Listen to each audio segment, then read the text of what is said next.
एक तरफ जहां भारत कोरोना वायरस की दूसरी लहर से प्रभावित है, तो वहीं दूसरी तरफ एक नई महामारी जिसका नाम है ब्लैक फंगस, वो धीरे धीरे अपने पैर पूरे भारत में पसार रही है। ऐसे में ये वीडियो आपके लिए बहुत लाभदायक है, आपके परिवार के लिए बहुत लाभदायक है, क्योंकि इस वीडियो में हम आपको बताएंगे कि कितना खतरनाक हो सकता है ब्लैक फंगस आपके लिए, आपके परिवार के लिए। इसलिए इस वीडियो को स्किप मत कीजिएगा, क्योंकि अगर आपका एक स्किप आपकी और आपके परिवार के लिए खतरा साबित हो सकता है।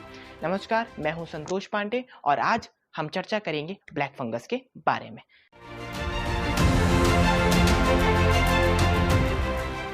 ब्लैक फंगस, जिसे आम जन की भाषा में काला फफूंद के नाम से भी जाना जाता है। बात करें, ये एक दुर्लभ प्रकार का संक्रमण है जो फफूंद के कारण होता है, जो आमतौर पर मिट्टी, पौधे या खराब फल सब्जी में उत्पन्न होता है। बात करें ब्लैक फंगस की, तो ब्लैक फंगस कोई नई बीमारी नहीं है। ब्लैक फंगस के केस पहले भी रिपोर्ट किए गए हैं, पर जो सबसे शॉकिंग वाली बात जो मैं आपको बताने जा रहा हूँ वो ये है कि एक रिपोर्ट के माने तो जो ब्लैक फंगस है, इसके हर साल लगभग 6 ही केस रिपोर्ट हुए जाते थे। पूरे वर्ल्ड में या भारत की बात करें तो सिर्फ 6 ही केस इसके रिपोर्ट हुए जाते थे। लेकिन अब जब भारत दूसरी कोविड लहर से लड़ रहा है, ऐसे में धीरे धीरे जिस तरीके से ब्लैक फंगस के केस बढ़ रहे हैं वो सच में चिंताजनक है। मैं चिंताजनक इसलिए कह रहा हूँ क्योंकि अगर हम कोविड की बात करें तो कोरोना से जो मृत्यु दर है वो लगभग 2 से 3 का है, लेकिन अगर हम ब्लैक फंगस की बात करें तो ब्लैक फंगस का जो मृत्यु दर है वो लगभग 50% है। इसका मतलब अगर 2 में से किसी एक व्यक्ति की मृत्यु हो जाती है और जो दूसरा व्यक्ति होता है या तो उसकी आंखें नहीं होती या उसके मस्तिष्क पूरी तरह से सड़ जाता है। ऐसे में आपको बहुत सावधानी रखने की जरूरत है इस वायरस पे, क्योंकि ये एक आपके लिए मौत का सौदागर है।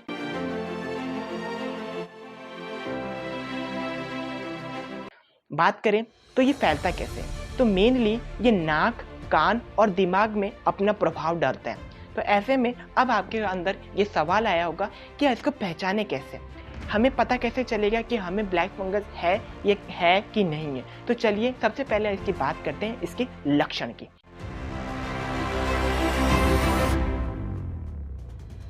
का बंद होना, नाक से खून या ब्लैक लिक्विड निकलना, आंखों में सूजन आना, धुंधला दिखाई देना या अंधापन।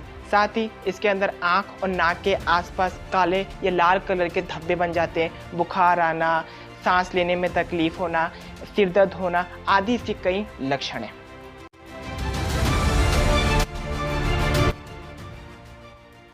दोस्तों, जैसा कि संतोष ने बताया कि ब्लैक फंगस क्या है, ब्लैक फंगस के लक्षण क्या हो सकते हैं, तो अब हम आपको बताएंगे कि ये किन लोगों के ऊपर ज़्यादा हावी हो रहा है, किस वर्ग के लोगों को ज़्यादा नुकसान पहुंचा है, किस हद तक ये वायरस आपको नुकसान पहुंचा सकता है, इसके बारे में हम आपको बताने वाले हैं। इंडिया में अभी तक जितने भी ब्लैक फंगस के केसेस रिकॉर्ड किए गए उनमें ज़्यादातर लोग कोविड पॉजिटिव थे या कोविड पॉजिटिव है, और ज़्यादातर लोगों को डायबिटीज़ की भी समस्या थी। अब हम आपको बताते हैं कि ये कौन कौन लोग थे जिनको ये ज़्यादा समस्या। ICMR ने ब्लैक फंगस की टेस्टिंग और इलाज के लिए एक एडवाइजरी जारी की है, जिसके अनुसार ये एक तरह का फंगस है जो उन लोगों पर ज़्यादा अटैक करता है जो किसी हेल्थ डिजीज़ के कारण दवाई ले रहे हैं, जिन्हें या तो डायबिटीज़ है या वो कोविड पॉजिटिव रह चुके हैं या कोविड पॉजिटिव है। इंडिया में अभी तक ओवरऑल 10,000 केसेस ब्लैक फंगस के रिकॉर्ड किए गए हैं, जिनमें जो आयु वर्ग रहा है अधिकतर वो 25 से 30 वर्ष का रहा है।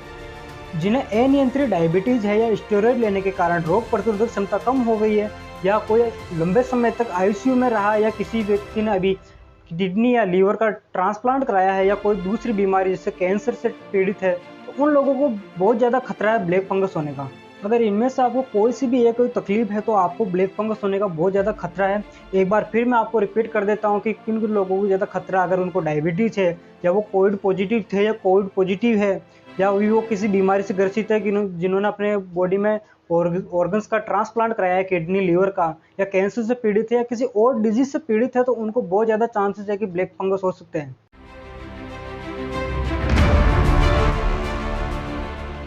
तो अभी तक तो हमने आपको बताया कि किन किन लोगों को इससे ज़्यादा खतरा है, लेकिन अब हम बात करें कि ये कितना खतरनाक है, ये फंगस इन्फेक्शन है जो कितना खतरनाक साबित हो सकता है। जैसा कि मैंने बताया कि ये फंगस ज़्यादातर डायबिटीज़ पेशेंट और कोविड पॉजिटिव पेशेंट में पाया जाता है जो पॉजिटिव रह चुके हैं। और ये फंगस सामान्यतः साइनस, दिमाग और फेफड़ों को ज़्यादा प्रभावित करता है और इसमें मृत्यु दर भी 50% तक होता है। डॉक्टर्स और वैज्ञानिकों का मानना है कि ये फंगस कोविड-19 के गंभीर मरीजों को बचाने के लिए जो भारी मात्रा में स्टेरॉइड की मात्रा दी जाती है उससे ज़्यादा फैल रहा है।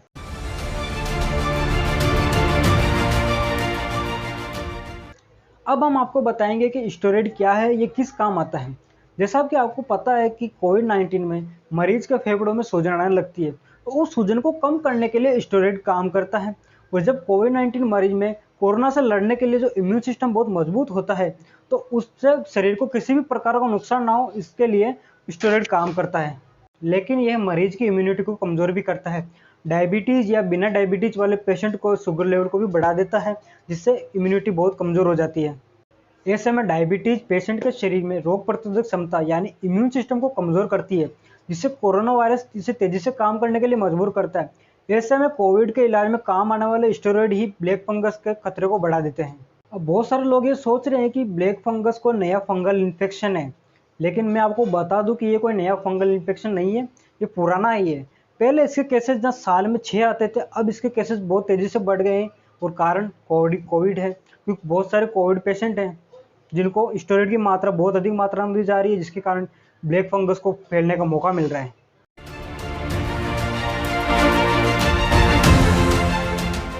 अब हम आपको बताएंगे कि ब्लैक फंगस जब एक पेशेंट्स के बॉडी में इंटर करता है तो किस तरह से बॉडी बिहेव करती है, किस तरह से वो बॉडी को कमज़ोर बना देता है।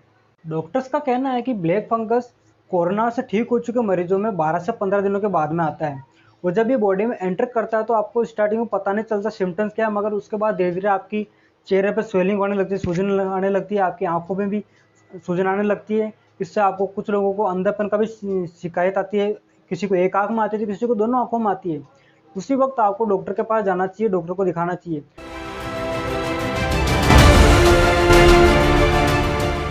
दोस्तों, अब तक हमने बात की थी कि ब्लैक फंगस किस तरह हमारे लिए खतरनाक साबित हो सकता है, लेकिन अब हम बात करेंगे कि इससे आप कैसे बच सकते हैं, इससे किससे आप दूर रह सकते हैं। सबसे पहले तो मैं आपको बताना चाहूंगा कि कभी भी आप में लक्षण नजर आए ब्लैक फंगस के, तो सबसे पहले डॉक्टर को दिखाएं और इलाज करवाएं, क्योंकि इस बीमारी का इलाज शुरुआती दौर में ही संभव है। अगर आप इस इन्फेक्शन को हल्के में लेते हैं तो ये आपके लिए जानलेवा साबित हो सकती है, क्योंकि ये इन्फेक्शन कोरोना से भी बहुत घातक है। ब्लैक फंगस के इलाज के लिए एंटी फंगल इंजेक्शन की जरूरत होती है, जिसकी एक डोज की कीमत 3,500 रुपये है। और ये इंजेक्शन 8 हफ्तों तक रोज पेशेंट को दिया जाता है और ये एकमात्र इलाज है जो कि इस ब्लैक फंगस को मिटाने में काम आता है। माना कि ब्लैक फंगस कोविड पेशेंट में स्टेरॉइड की वजह से फैलता है, लेकिन डॉक्टर्स का मानना है कि कोविड-19 के मरीजों में स्टेरॉइड की सही मात्रा सही समय पर सही अवधि के लिए दी जाए तो इससे ब्लैक फंगस का खतरा बहुत कम हो जाता है। आईसीएमआर ने जो एडवाइजरी जारी की थी उसके अनुसार धूल भरी जगह पर जाने से पहले मास्क लगाए, जूते पहने, शरीर को पूरी तरह ढकने वाले कपड़े पहने, मिट्टी या खाद का काम करने से पहले हाथों में ग्लव्स पहने, हाथों को अच्छी तरह धोते रहें और सैनिटाइज करते रहें और अच्छी तरीके से घिसकर नहाएं। हेल्थ डिपार्टमेंट द्वारा दी गई गाइडलाइंस का पालन करें। अब मैं कोविड पेशेंट के लिए बात करना चाहूँगा कि जो कोविड पेशेंट कोरोना से मुक्त हो चुके हैं, जो घर जा चुके हैं, तो उनसे मैं कहना चाहूँगी आप लगातार डॉक्टर से ब्लड शुगर की जांच कराते रहें। और डायबिटीज़ पेशेंट भी, चाहे कोई भी डायबिटीज़ पेशेंट हो, वो भी अपने समय समय पर शुगर लेवल को चेक करवाते रहें और उसको कंट्रोल करते रहें। अगर कोई पेशेंट ऑक्सीजन ले रहा हो तो ह्यूमिडिफायर के लिए साफ पानी का इस्तेमाल करें, कोई किसी भी पानी का, ऐसे किसी पानी का इस्तेमाल ना करें, इससे फंगस का फैलने का खतरा बहुत है। एंटीबायोटिक्स, एंटी फंगल दवा और स्टेरॉइड्स का इस्तेमाल बिना डॉक्टर की सलाह के ना करें। तो इन सभी गाइडलाइंस को फॉलो करके आप ब्लैक फंगस से दूरी बनाए रख सकते हैं, उससे खतरे को कम कर सकते हैं। लेकिन फिर भी किसी को लक्षण आते हैं तो तुरंत डॉक्टर को दिखाएं और इलाज करवाएं। दोस्तों, ये तो बात ही ब्लैक फंगस के बारे में, जिसके बारे में मैंने बात की ब्लैक फंगस क्या है, इसके क्या लक्षण हैं, ये किस वर्ग के लोगों को होता है, ये कितना हानिकारक है हमारे लिए और हम इससे कैसे दूर रह सकते हैं, कैसे बच सकते हैं। लेकिन अब हम बात करेंगे वाइट फंगस के बारे में, जो कि भी बहुत फैल रहा है, जो कि इसी के जुड़वा हुआ है, जो कि सेम सिम्टम्स रखता है कुछ डिफरेंस के साथ में। तो अब हम उसके बारे में बात करेंगे।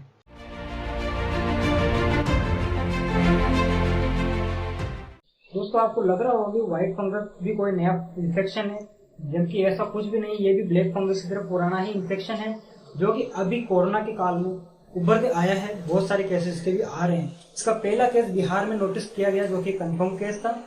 व्हाइट फंगस का साइंटिफिक नाम की बात करें तो इसका नाम है ट्रीमेला फ्यूसिफॉर्मिस। दोस्तों अब हम बात करते हैं कि व्हाइट फंगस फैलता कैसे है, इसके लक्षण क्या है, इसके बचाव के उपाय क्या है। तो जैसा कि दोस्तों अभी कोविड चल रहा है और ऑक्सीजन की कमी हो रही है हर तरफ, तो पेशेंट्स को ऑक्सीजन दी जा रही है, तो ऑक्सीजन लेने में भी वो लापरवाही बरत रहे हैं, जिससे कि व्हाइट फंगस फैल रहा है। ऑक्सीजन सिलेंडर के साथ जो ह्यूमिडिफायर लगाते हैं, उसमें अगर नल का साधारण जल भर लेते हैं तो इस तरीके पानी से व्हाइट फंगस फैलने का खतरा बढ़ जाता है।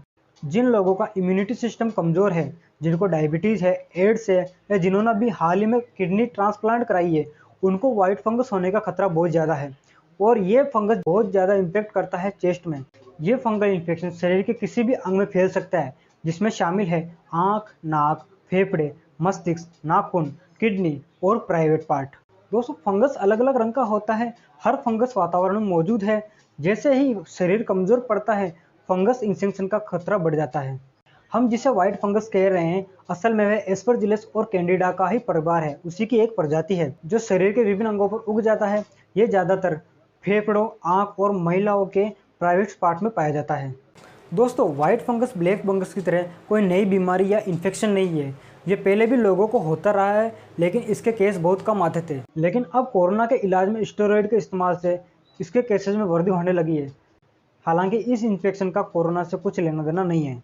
दोस्तों व्हाइट फंगस का पता कैसे लगाएं, इसका पता लगाना बहुत आसान है। पेशेंट के म्यूकस का यानी बलगम का टेस्ट किया जाता है, जिसके थ्रू पता चलता है कि उसको व्हाइट फंगस है या नहीं। अब हम बात करते हैं कि इसका इलाज क्या है, इसका इलाज कैसे हो सकता है। तो सामान्यतः एंटी फंगल दवाइयों और इंजेक्शन के द्वारा ही इसका इलाज किया जा रहा है। तो दोस्तों ये था व्हाइट फंगस।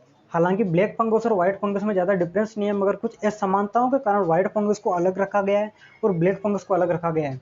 हालांकि दोनों से आपको जागरूक रहना जरूरी है। व्हाइट फंगस और ब्लैक फंगस कोरोना से भी बहुत घातक है, इसको हल्के में ना ले, जानलेवा साबित हो सकता है। तो दोस्तों इस वीडियो को अपने दोस्तों के साथ, अपने रिश्तेदारों के साथ, अपने परिवार वालों के साथ शेयर कीजिए, ताकि वो भी जागरूक हो सके व्हाइट फंगस और ब्लैक फंगस के बारे में और जान सके कि आखिर क्या चीज़ है ये। हमने पूरी कोशिश की है कि आपको पूरी इन्फॉर्मेशन दें, आपको पूरी जानकारी दें कि आखिर ये क्या है क्या नहीं है।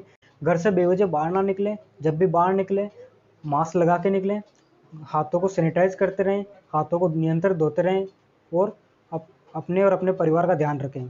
घर पर रहें, सुरक्षित रहें, मुस्कुराते रहें। तो आज के वीडियो में बस इतना ही। मिलते हैं आपसे एक और नई वीडियो में। अगर आपने हमारे channel the SP talk show को सब्सक्राइब नहीं किया तो सब्सक्राइब कर लीजिए और पास वाले बेल आइकन को दबाना मत भूलिए। जय हिंद, जय भारत।